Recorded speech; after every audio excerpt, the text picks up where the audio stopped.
Format theorem क्या होता है? अगर कोई पी प्राइम नंबर है, p is any prime number, और a is any number, a is any positive integer. Okay. अगर ए का पावर, ए को मैं मल्टीप्लाई कर रहा हूँ कितना times, P minus one times, मतलब जितना मैंने पी लिया है उससे एक कम अगर माइनस करेंगे और इसको पी से डिवाइड करेंगे तो हमेशा रिमाइंडर वन आएगा। This is what format theorem. Format theorem क्या बोलता है? अगर ए कोई भी नंबर हो, उसको पी से डिवाइड करना हो, पी क्या है? पी प्राइम नंबर है, और कितने टाइम कितने कितने नंबर को डिवाइड कर रहा हूँ?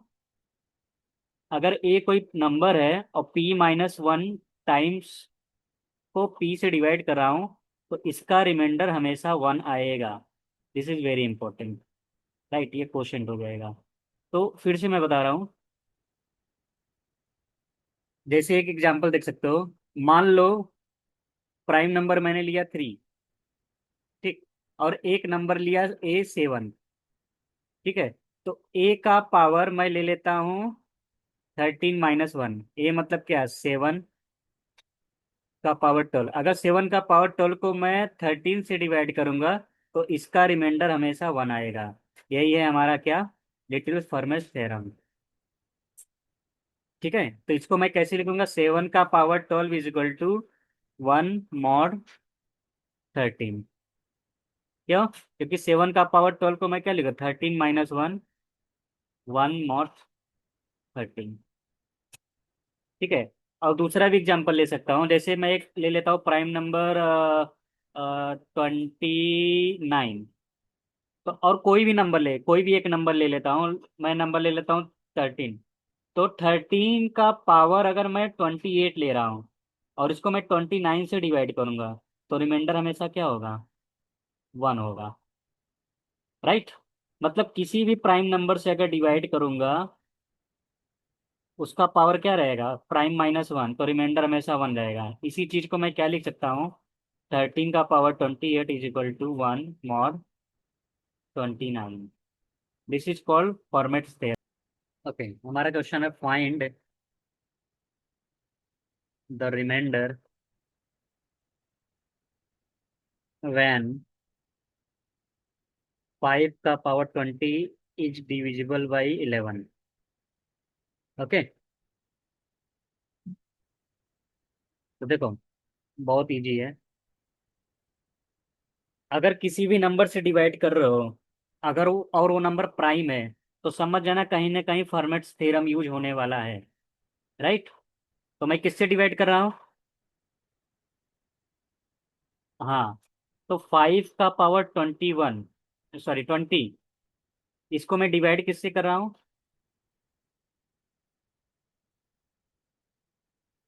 इसको मैं किससे डिवाइड कर रहा हूँ? 11 से ना।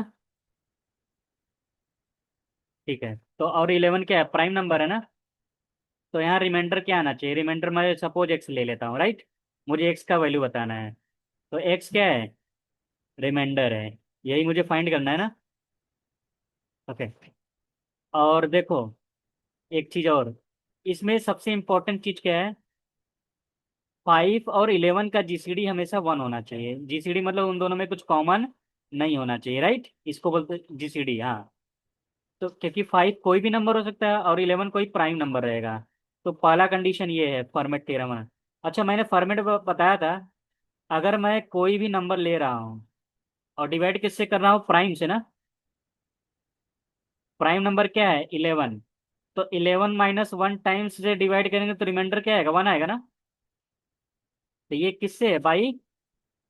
हमेशा लिखना पड़ेगा बाई लिटिल फॉर्मेट थ्योरम। उस थ्योरम का नाम क्या है? Little Fermat theorem. Yes. Yes. अब क्या करेंगे? तो 5 का पावर 10 हो गया ना। बट मुझे क्या चाहिए? 5 का पावर 20। 20 आने के लिए मैं क्या करूंगा? दोनों साइड क्या कर दूंगा? पावर क्या ले लूंगा? टू ले लूंगा। समझ गया ना? ये तो प्रॉपर्टी होता है ना। अगर ए बी मॉड एन है, राइट। अगर मैं इधर मैं पी सपोज मैं अ, चलो एक्स ले रहा हूँ तो इधर भी एक्स हो जाता है ना। तो 5 का पावर 10 का पावर 2 ले दूंगा। तो ये क्या जाएगा 1 का पावर 2। 2 क्यों ले रहा हूँ? क्योंकि 5 का पावर क्या बनाना है, 20 बनाना है ना। और 1 का पावर 2 तो 1 ही रहेगा। बस ये हमारा आंसर आ गया। तो यहाँ बोल सकता हूँ क्या, एक्स का वैल्यू क्या आएगा 1। तो रिमाइंडर क्या आ गया 1 आ गया। क्या करना है, तो यहाँ क्या दिया 7 का पावर 100। अगर मैं 13 से डिवाइड कर रहा हूँ तो रिमाइंडर क्या होगा, तो रिमाइंडर को मैं एक्स मान लेता हूँ। राइट। तो सबसे पहले मुझे चेक करना पड़ेगा जीसीडी ऑफ 7 और 13 1 है ना। राइट। अगर ये 1 है और 13 क्या है, प्राइम नंबर है। राइट। इसका मतलब लिटिल फॉर्मेट थ्योरम यूज होने वाला है। राइट। तो इसको मैं क्या लिखूंगा 13 - 1 1 mod 13। अगर मैं प्राइम नंबर,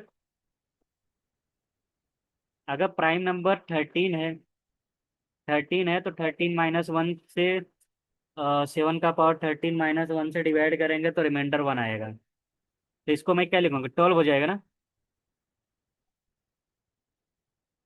ओके।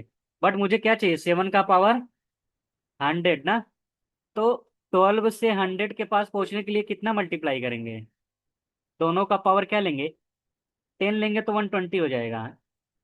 120 से कम लेना है, या तो 100 परफेक्टली आए या तो 100 से कम आए। तो 12 × 8 कितना होगा 96 ना। राइट। तो 1 का पावर 8 तो 1 ही रहेगा। ओके। अभी भी हम 100 के पास नहीं पहुंचे हैं। राइट। अब एक एक करके पहुंचेंगे, तो एक एक करके कैसे पहुंचेंगे 7 का पावर 1 अगर मैं 13 से डिवाइड कर रहा हूँ तो 7 ही रहेगा। राइट, क्योंकि छोटा है। 7 का पावर 2 49 होता है ना। 49 को 13 से डिवाइड करो, रिमाइंडर कितना आएगा,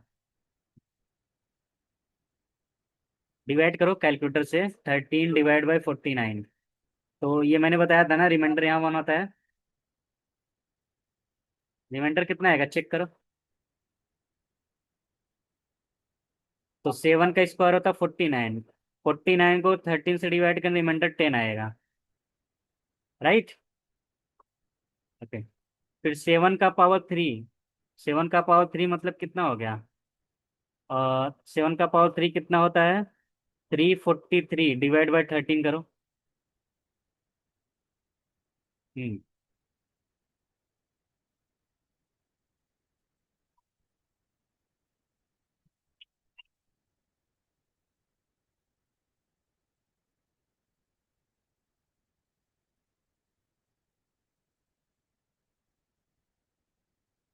5 आ रहा है।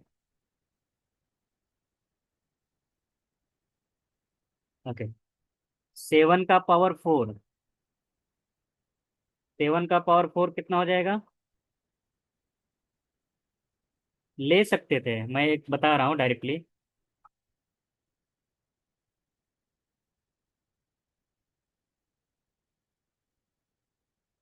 तो यहाँ देखो 9 आ रहा है। राइट। तो डायरेक्टली तुम्हें यही लेना था। ओके। अब देखो 7 का पावर 96 और 7 का पावर 4, जब इन दोनों, इसको मैं पहला मान लेता हूँ और इसको मैं दूसरा मान लेता हूँ। तो पहला और दूसरा मल्टीप्लाई करेंगे तो 7 का पावर 96 और 7 का पावर 4, और ये भी मल्टीप्लाई हो जाएगा ना। 1 × कितना हो जाएगा 9। राइट ना। और मॉड 13 कॉमन है। तो ये क्या हो जाएगा 7 का पावर 100 9 मॉड 13 मतलब डिवाइड × 13। तो रिमाइंडर कितना आ रहा है 9। तो इसका आंसर क्या आएगा 9। तो एक्स का वैल्यू क्या हो गया 9। यही हमारा फाइनल आंसर है। Okay. Note this. And this is very important question, ये तुम्हारे एग्जाम में आया हुआ क्वेश्चन है।